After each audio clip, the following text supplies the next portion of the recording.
Here we are, AP Biology. We're in Chapter 16. This is the second part video. We're going to be focused on prokaryotic or bacterial cells in this discussion because they are the earliest life forms, and we are talking about the evolution of life. So let's do a quick recap of what we have briefly talked about previously in the year. But basically, prokaryotic cells are larger than viruses, but smaller and simpler than eukaryotic cells. When we talk about prokaryotic cells, usually we are talking about bacteria. Prokaryotic cells, as we know, do not have a nucleus, but they are actually classified by their shape. So some of them are spheres or look like basketball, and that is the cocci. So if you have pneumonia, that's caused from a spherical shaped bacteria.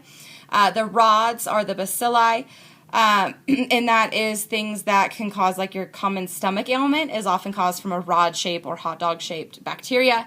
And then the ones that are kind of cool looking under a microscope are the spirals or like spirochetes. And as we have, again, previously mentioned, prokaryotic cells need to be mobile because they are a single-celled organism. They need to be able to move around their environment. How do they do that?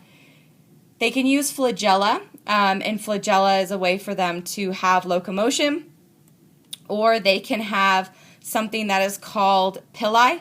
The pili are not used actually for locomotion, but rather it's to stop the movement. So they use it to adhere to surfaces. So much of the bacteria that cause respiratory infections, or those that are in the breathing system, cause that because they get stuck, they're designed to get stuck in the mucus that is part of our respiratory system. And as this idea of sticking to a good environment or traveling until they find the environment they like, if there is a bad environment where bacteria are not likely to survive, then they can develop or produce something called an endospore. And basically it allows the bacteria to become this protective little enclave, and it just kind of hibernates there until the environment changes and it becomes a good environment again. The endospore disappears, and then poof, the bacteria is reproducing like crazy. Now, bacteria are part of the prokaryotic cells, and there's actually different types of bacteria. So there's proteobacteria, the chlamydias, and the spirochetes. Now the spirochetes look like our spiral worms. The chlamydias, when you guys think of the STD chlamydia, that's actually what you're thinking about. And then the proteobacteria is often the bacteria that we look at or talk about and look under a microscope. Now, one of the ways that we can have other types of classifications for bacteria are those that are known as gram-positive.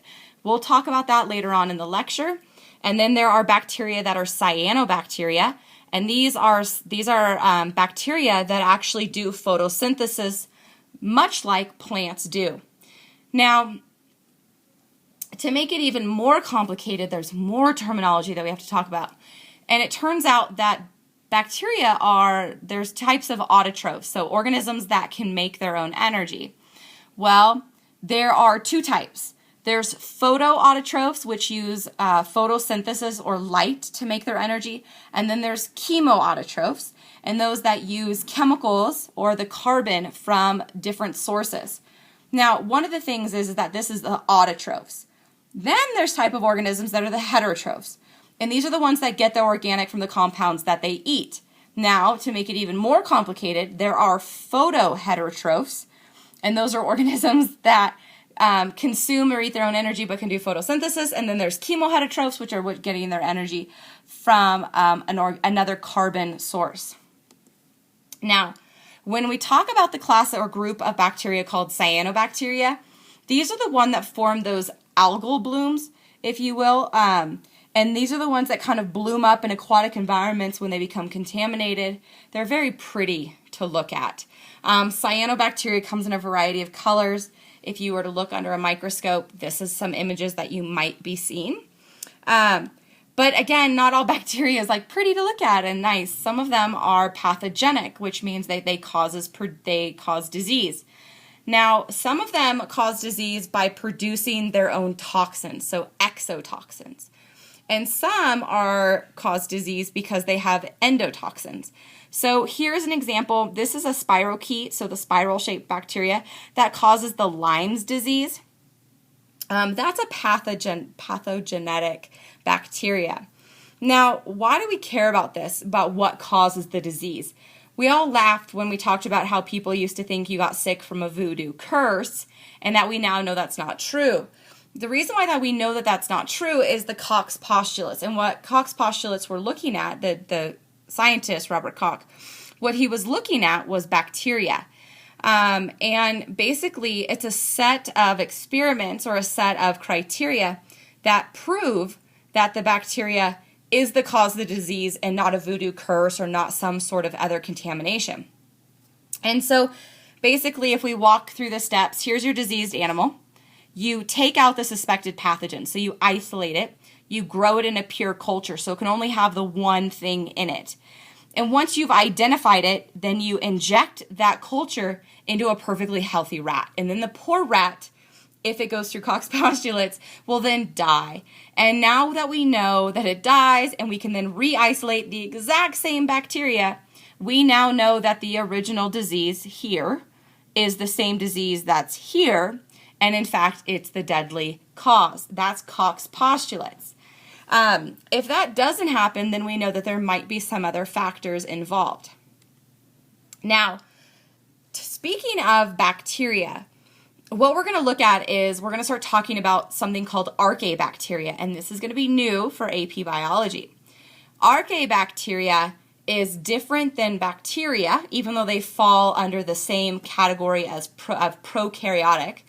They're different because they have different nucleotide sequences, so that's the DNA, RNA, and then they have some other molecular and cellular features that make them very, very different to the point where we actually classify this is bacteria and this is archaebacteria. Now, archaebacteria are the bacteria that we often find in these really cool extreme environments. Those like really salty lakes or those acidic hot springs or those deep sea thermal vents where there's no life, but magically there's some bacteria surviving. That's archaebacteria. Archaebacteria is also one of the major bacterial life forms that lives in the ocean, and that makes sense because the ocean is very salty and it has variations in temperature. These are two things that archaebacteria tends to love. Now, when we look at what is the difference between bacteria and archaebacteria, we actually have to look at the list and just go down it. So when we compare RNAs, what we find is that there are some RNA sequences, so DNA to RNA, RNA to protein. There are some RNA sequences that are completely unique to bacteria. And while we have archaebacteria, there is some that are unique to archaebacteria, but there's also RNA sequences that are identical to the ones found in eukaryotic cells. And eukaryotic cells are those like plants and animals. And then if we look at the RNA polymerase, the enzyme that makes RNA, it turns out that bacteria only has one kind of RNA polymerase. It's really small, it's really simple.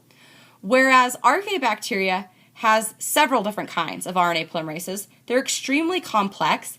And they look like the kind of RNA polymerases you find in a eukaryotic cell. Now, again, let's keep talking about or looking at the RNA. RNA comes from DNA. DNA has introns and exons. Well, it turns out that bacteria doesn't have introns, but guess what? There are introns in archaebacteria. So as of right now, the first three traits make it sound very similar to eukaryotic cells. Again, let's go to a fourth trait. It turns out that when you take an antibiotic, you're killing bacteria, but you're not killing all bacteria because archaebacteria are not affected by antibiotics. Okay, so there's all of these traits that are in common with eukaryotic cells, and it turns out that archaebacteria is more closely related to eukaryotic cells than it is to bacteria as we know it, bacteria. As a quick connection, we already have known this and talked about it, I'm sure you guys have read about it in the news, is that bacteria can be used as a biological weapon like anthrax. It can also be used for helping clean up the environment. So we now have an entire industry called bioremediation, and basically it's where we're using bacteria to clean up pollution, to clean up and decompose plastics, to clean up and decompose oil spills, maybe toxic waste. So when there's like a raw sewage spill somewhere in the ocean, we actually have created, or there are archaebacteria and bacteria that can be dumped into the environment, and they eat up all that raw sewage, and then it makes it all clean, and so that we can process the water and use it for our faucets. With this said, we've talked extensively about prokaryotic cells, and we've talked about normal bacterial cells, and we've talked about archaebacteria, and we've alluded to the idea that archaebacteria are more closely related to eukaryotic cells. So next we're going to talk about eukaryotic cells. Where did they come from, and how are they evolving?